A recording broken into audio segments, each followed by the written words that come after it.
layer. And for something like this, I want to keep it simple, just one layer only, and so I can totally relax. And take your time, because you can paint this tree as many times as you want to. You can flip the page and you can paint on the back of the sheet too. Please try to just follow the strokes, and there's nothing too complicated here, because again, we're gonna be working with that mop brush to create the foliage. This is why I chose something like this to paint, because I know you're gonna have fun with that mop brush. So thanks guys, and let's get to it.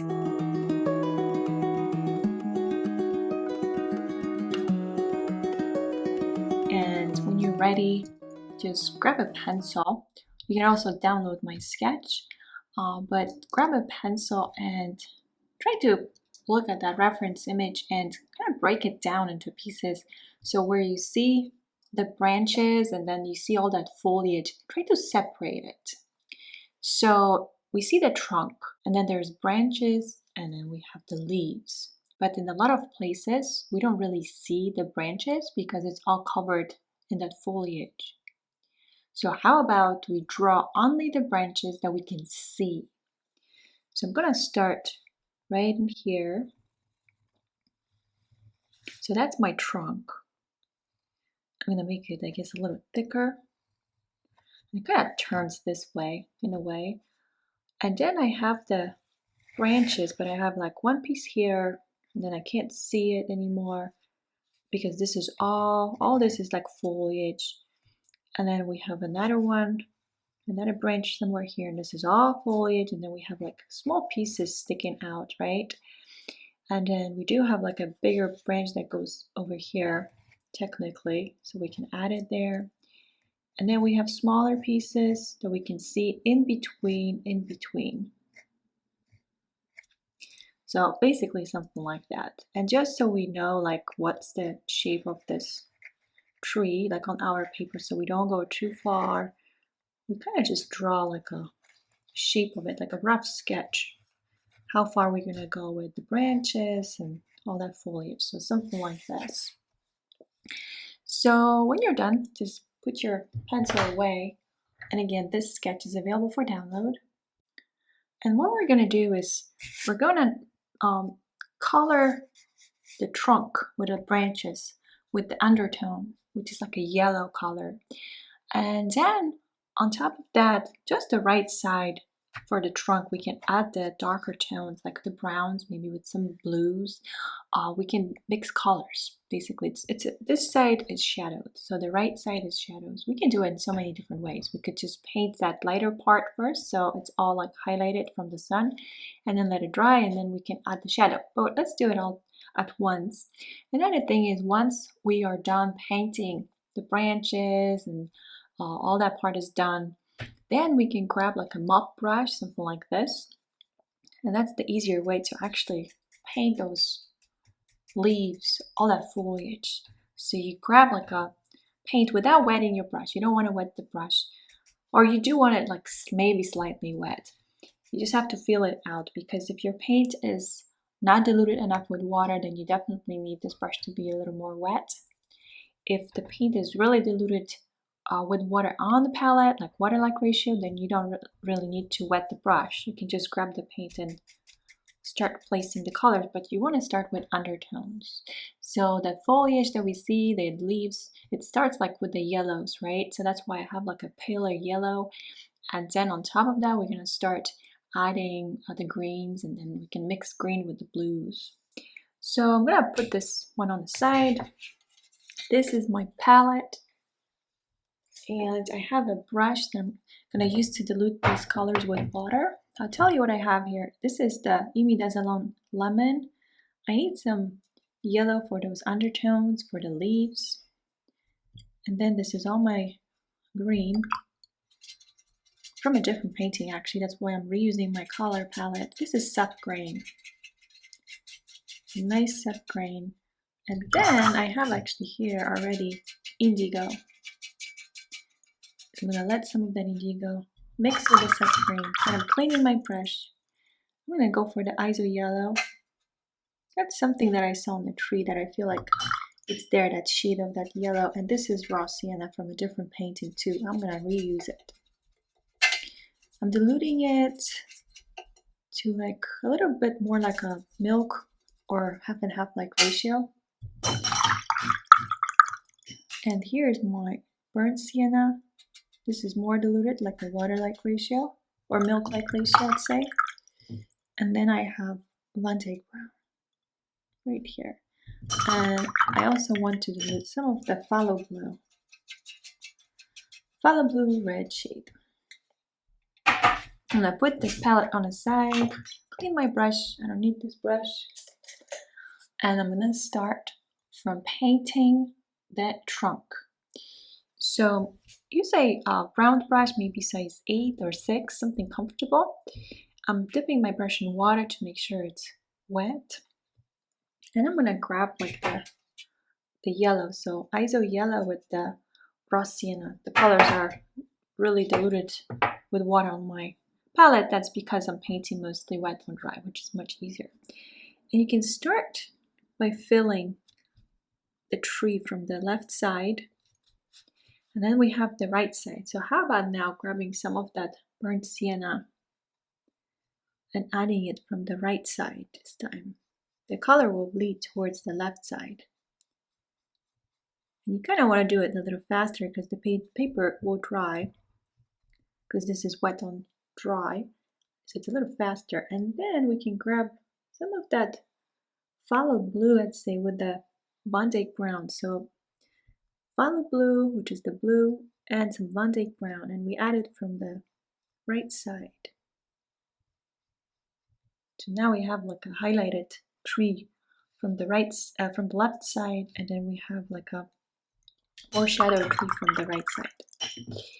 And then we can do the same thing with the other branches. So there's my ISO yellow with the raw sienna, maybe a little bit of that burnt sienna too. And I'm just filling some of these branches with that yellow. Here, if I touch this part, then it's going to bleed, so I'm just going to stay away from it. And then some maybe burnt sienna. You can add it from one side. I'm doing it pretty quickly because the paper is drying. As much as it seems like the wet on dry is easier, it's actually, in my opinion, it's much harder. I'm going to grab some of the Van Dyke brown and phthalo blue, and it's harder in my opinion because the paper is drying even faster. But I'm adding this color from one side mostly. I'm gonna mix in a little bit of burnt sienna too. So I have 2 browns, some blue, and I'm just adding the color, the darks, from one side. So the part that's more shadowed, the side that's more shadowed of those branches. And now it would be really fun to start working on that foliage. So I wetted this brush out of a habit actually, and I'm kind of wiping it on a towel. But I have this yellow, and I need way more water. I just dropped a little bit of water here, which is okay. I'm gonna take advantage of it that I have a water drop here. But what you want to do is kind of slightly touch the paper. As you see, we're creating like some foliage there, right? So you want to have water-like ratio. When you paint now wet on dry, this needs to be more like a watered down paint. You can touch the branches too. We need to go actually in the middle a little bit. And I picked up a little bit of the paint too from the branches.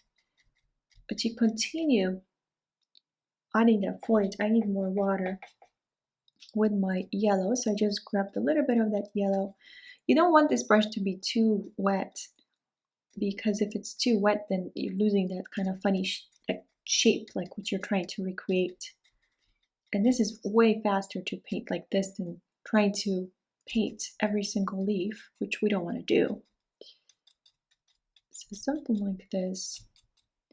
And now I'm gonna grab some of the raw sienna, and now I'm connecting. It's like almost connecting the pieces. So first of all, what's important also is to determine like, okay, where is that light coming from? So obviously the light is coming from here, and this is all shadowed on this side, from this side. So this is the side that will be a little darker. So we have to think of the light. And so we're slowly building it up. That's why like the light is coming here from here. So I'm adding the yellow ochre more on the bottom. So more like the bottom. So I don't lose the light. So something like that. And we can also add more branches later too. So that's something that we can decide. More of the yellow, just a little bit here and there. And now I don't really have to clean my brush. That's the thing. I don't have to. I can just go for that green. So sap green. And think about it now where you see that green, because a lot of it is just kind of like yellow. So it'll be more like the right side, but you don't want to lose the highlights on the right side either, because you still see some highlights, right? So we don't want to lose that. And then I just grabbed a tiny bit of indigo with that sap green. And then we do have a little bit of the green even on the left side. So you want to find where is that green. So something like that. And I just continue, but you have to be really you need to pay attention to the highlights so you don't lose the highlights. It's very easy. Now I am grabbing with that same brush. This is the indigo mixed with the sap green. Find the darkest parts and slightly touch it only.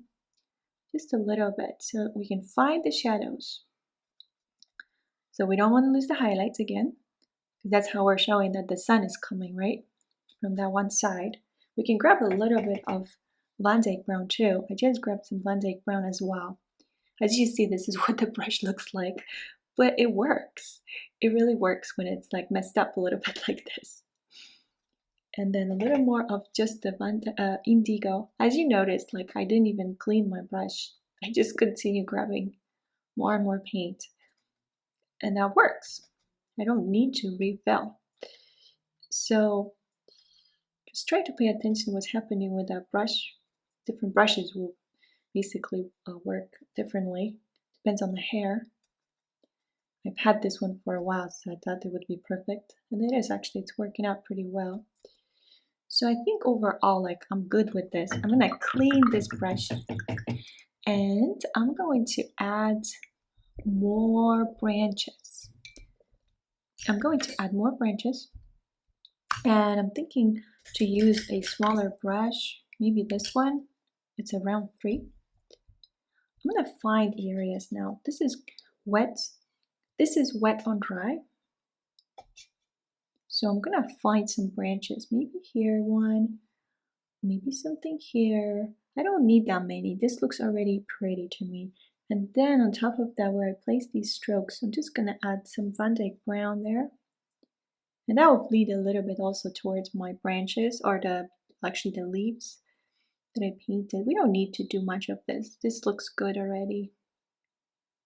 It's pretty full with all that foliage, and then a little bit of the Van Dyke brown, maybe with the Van Dyke brown with the indigo. So just find some areas in between the foliage where we preserved some light, just to add some of those branches in between. Of course, the higher you go, they would become thinner, right? So we don't want to make them too thick. On the top, on the bottom, they can be a little thicker. And that's pretty much it, guys. That's our tree.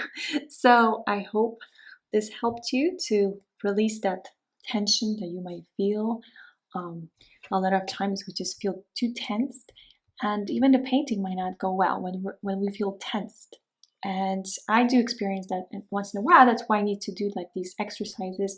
First of all, I need to sit comfortably in my chair, and a lot of times take a deep breath. And once in a while, I might feel some tension, and when it comes down to like creating as a creator, and that's why like I know what happens and what I can do about it.